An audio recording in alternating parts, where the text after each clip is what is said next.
کسی را اونا خنکی را نپرست. غمت میتون بچمی پیریم مهاجری 26 ساله با خوشدامنش صحبت میکند. در گردنت برشتیم بچه بخت. پیریم ساکن ناحیه واسط در ساختمان در مسکو کار میکند. او مادر ندارد و همسر و 2 فرزندش با خوشدامنش زندگی میکنند. خسروش 10 ماه پیش فوتید و تامین روزگار این خانواده بی‌سرابان به دوش پیریم افتاد. مرا صویبی میکنه، نگامون میکنه، سراغمون میکنه. خدا برکتش بده. راستی خنکای از اوبای و کور نیست میگه هوزی پی داریم. گفت خاله جان خی کردم بگی من بچه این قوتم چند که شوه سمدرای میکن.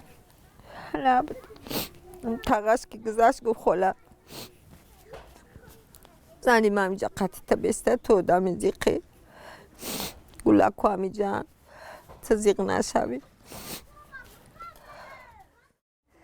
تو نمیای ما ایرپار میاییم.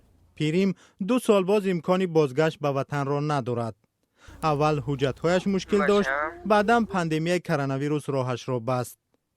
اگر سر اونا مثال بازی من تاجیکستان بیام دیپورتم کنن مثال اویلای مرا کی میخرانم میپشونن. ممکن امروز پگاه ممکن هویشا آمد همون کرانتین مثال میستیم که کای که هویشا باید می چیکار میکنیم اکا 2 سال 3 سال.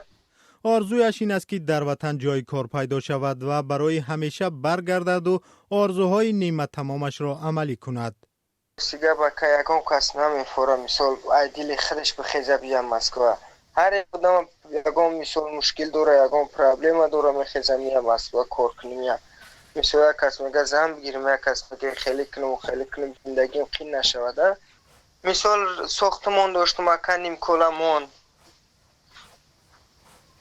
نیمی مثال خانه علا خانه در مکادم نیمش مون. مثال سر اونو فرزندو را یاد میکنی در این غریبی کی یاد نمیکنه فرزندشه. صبر میکنیم توقت میکنیم انشالله با امر الله میشوه. چیکار میکنیم؟ همسرش که بیشک پزمان شوهرش شده است نخواست در حضور مادر و خبرنگار درد دلش را به او بگوید.